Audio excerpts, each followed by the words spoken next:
Do not confuse this with treatment or mental health advice or direction. Nothing on this podcast is made to supplement or supersede the relationship and direction of your mental health caretakers.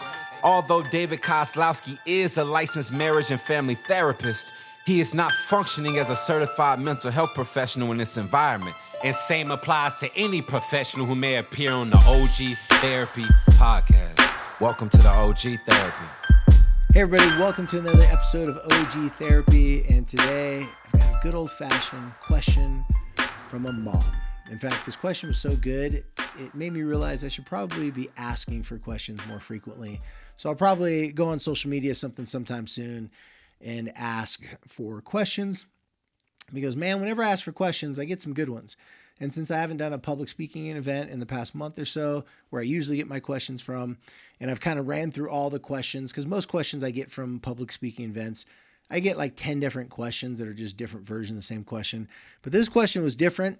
And so I'm going to jump into this question. And I've answered two other questions in the years of the podcast that are kind of a similar type of a question. And I used to call those Hollywood in the Home. So after you listen to this, if you want to hear my responses and answers to similar questions like this, there's a Hollywood in Home episode earlier in the podcast. Maybe my producer can pull it up so I can tell you before I get done with this episode what exact number episode it is. And then we did a 2.0 version of it. So let's jump into it with this question though. So this mom sends this in. She says, I got a question about how do I avoid social... Let me start that over again. I got a question, according to this mom. She says, I got a question about... Number 208. 208? Okay. Episode 208 is the 2.0 version? Mm-hmm. Okay. Hollywood in the Home, episode 208. Go check it out. Of Light the Fight. Of Light the Fight, by the way. And then number 84 is the first one. Number 84 of Light the Fight. As you guys know, this used to be called Light the Fight. We changed to OG Therapy. So 84 is the first podcast about this. 208 is the second, and then... It's the same feed, so they can just go search it. Okay, it's on the same feed, so you can go search it. So sorry about that interruption. Let's get back to the mom question. So the mom's question goes as follows. How do I avoid social media from taking over my home? I guess what I'm trying to say, but it's just embarrassing. How do I get my family to spend better quality time when I've been the main reason why we have not been present, because I was running an online business for the past 7 years. And I felt the need to document all my family's activities, to connect with my customers on a more personal level and promote my brand. My kids hated always having to record and take pictures during our family time. Now many of my kids are also attempting to build an online persona, and it worries me that building an online presence is going to make it so that they are not present. Clever. I like it when anyone can make something rhyme. I realize now I like this language even better. I realize now I was prostituting my family for my career, and in doing so, I feel like we are struggling to have real conversations and meaningful moments while hanging out as a family. And to be honest, I'm embarrassed about it. I'm trying to change the culture of my home. How do I undo the damage I have done? Let me give you, if this woman was here, I'd give her a free pair of shoes, a gift card, or something like that. In fact, maybe I'll reach out to her and give her something along those lines. I just love it when someone's just being so real. Like, she's a real one. She's obviously going through some regret. She's obviously going through guilt, wants to make up for it.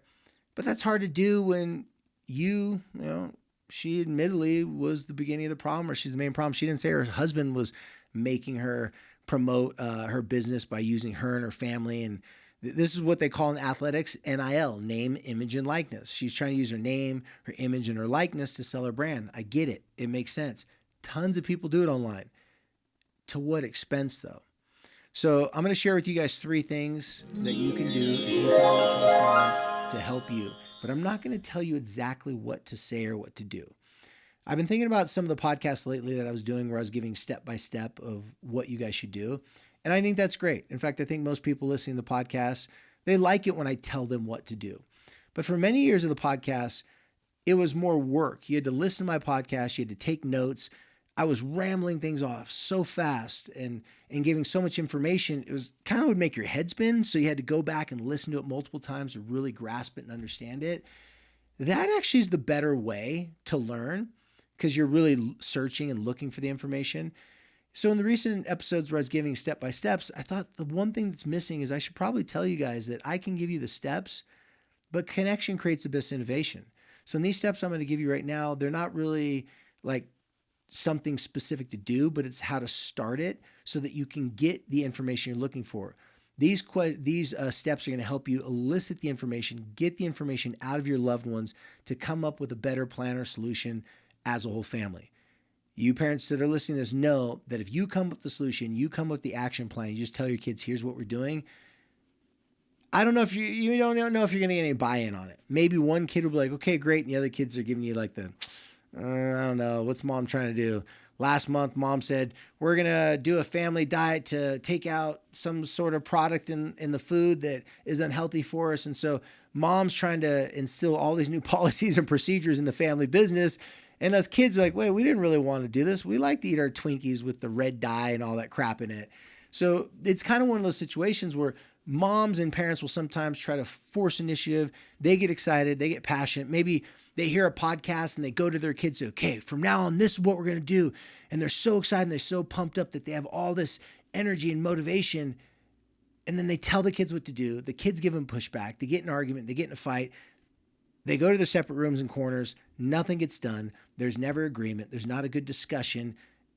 And if there's not a good discussion, then you're not going to have really any connection.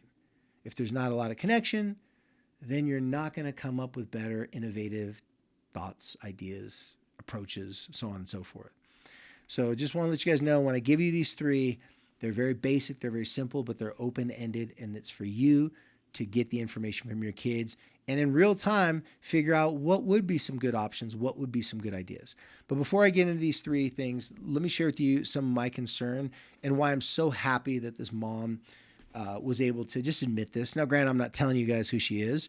However, I did go to her social media and I could tell her social media has changed because she did not look anymore. The past stuff, she was definitely in the attention game. And the stuff right now, it just has a feeling like she's not trying to sell anything. It just seems more genuine and organic and natural. So my concern for all you parents out there that have kids, or maybe you're the person that is really focused on building an online presence and persona. And then once you got one, if you're one of the few people that are lucky enough to get a good following, now you got to deal with the pressure and the stress that comes with keeping up the following to make sure that you're providing content information that's good enough for them to choose to look at yours with all the other options they have out there. Social media, when you're scrolling through social media, like an app like Instagram, it's almost like you're at a shopping mall for your attention. You're just shopping and looking for something. Oh, that captures my attention. And then you give it your attention. Behind the scenes, you may not realize, or even if you knew this, you may not think of it at the moment, that behind the scenes, when you're giving them your attention, you're giving them information about you, about what makes you tick, what your interests are. Even if you don't buy the product, even if you don't really listen to it that much, they've captured your attention. My big concern about the attention economy, is what they call it in Silicon Valley, is they've gotten really good at capturing our attention. So if they're really good at capturing our attention, then we're trying to do the same thing AI is doing. So artificial intelligence, just be clear for these guys listening to the podcast that may not be too familiar with this, is when you are interfacing with the social media app and platform, there's this advanced, sophisticated AI on the back end of it that's keeping close monitor of how long you look at things, what's your mood, what things have you clicked, what things you've liked, what things you've watched, how long do you watch it for? And they take and gather all that information. And, you know, a lot of you guys may know this. There is some people that will share that information for money. There's also a lot of people that say that they don't really do that as much, is they take your habits, whatever, and then they go to companies and say, hey, we can guarantee, we can give you certainty that based upon our users, we know them so well, we can help you craft and curate your podcast, your product that you're selling, whatever it is that you're doing. We can do a really good job of making it so it's so desirable that people have to click at it, they have to look at it. Well, that's what AI is doing. They're gathering all this data and information about us. Now, if you are online, if you're trying to become an influencer, you're trying to move a product, you're doing the same thing that the artificial intelligence is doing. You're trying to understand, what do my consumers, what are the people I'm trying to attract, what do they want, what do they need? And in that whole entire process, you think that you're building a brand.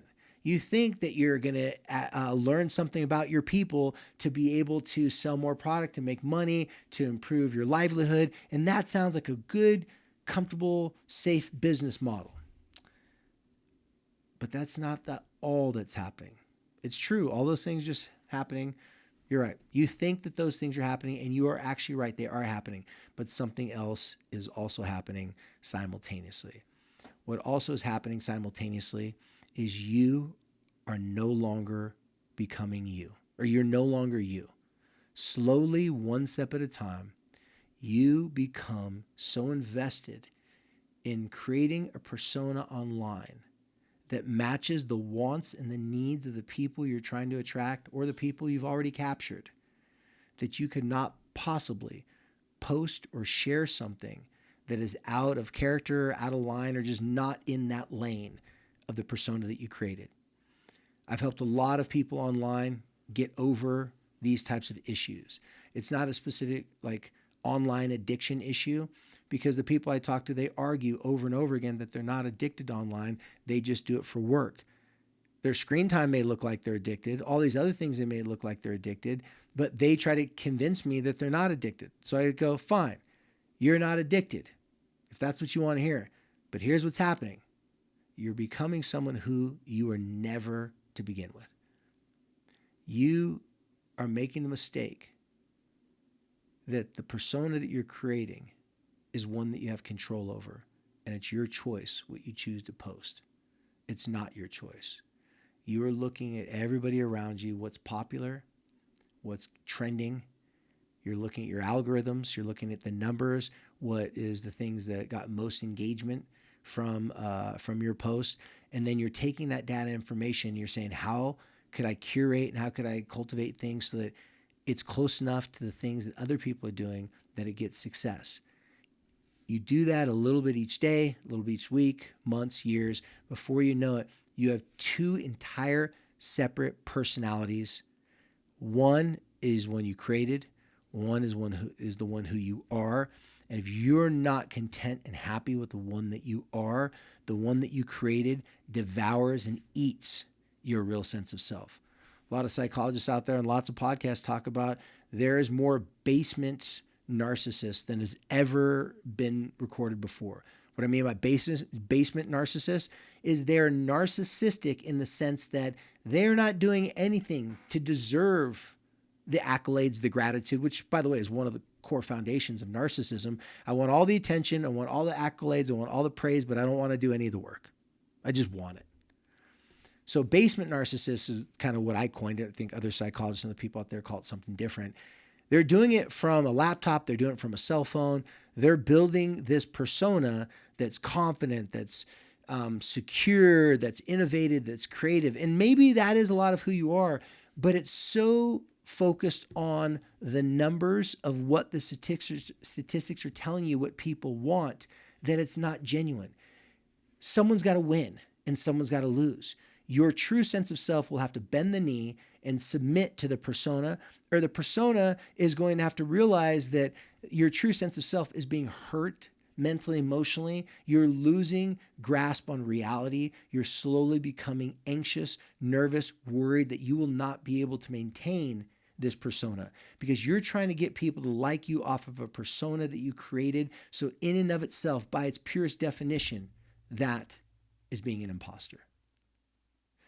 I don't know the exact solution for everybody, but I can tell you that imposter syndrome is very real. So here's a few steps I'm going to give to you. I'm going to leave it with you to come up with your own great ideas after you give you these steps. Step number one, I call this confession session. Sit down and admit to your family and your kids what you've done, how things have gotten out of hand. If you own an online business like this woman, admit to them what exactly happened to you by trying to create this online persona. If your kids are younger, they don't know what persona means, Google the word, think of like a good way to explain it to them so it's simple and understanding. But you have to confess to them and admit to them that you're wrong, that you should not have done this, and you've noticed some key ways that it's influenced your personality, your mood, all those different types of things. And then after you do that, don't quickly say, but I did it for business, and the only reason why I did it is for you guys because I love you guys. Knock it with all that nonsense. A true, genuine apology, a sincere apology is, my bad.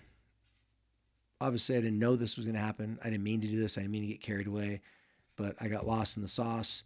And now I realize it's been hurting me and affecting me in all these ways. And so I need to make a change. That's step one. Getting their attention is what you're doing in step one. Your kids, your family members, your spouses, they're going to be like, damn, okay, shoot, didn't expect that coming. I'm listening. Step two, ask your kids. Now, what I want you to ask your kids, ask them for their thoughts. So I just label these things. First one, label confession session. Second one, ask your kids. And the third one's called throw a dog a bone. So in ask your kids, I simply want you to ask them for their thoughts and their input and what they've noticed.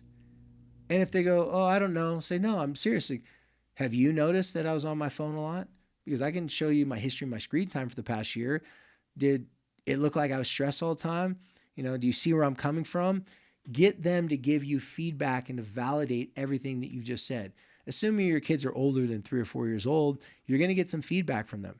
Anytime you as a parent confess something and you don't try to justify it really quickly, but instead you confess it, let it hang out there and just be like, hey, this is the way it is. And then you ask them for feedback to double down and tell you all the experiences they've had, maybe their frustrations, whatever it may be.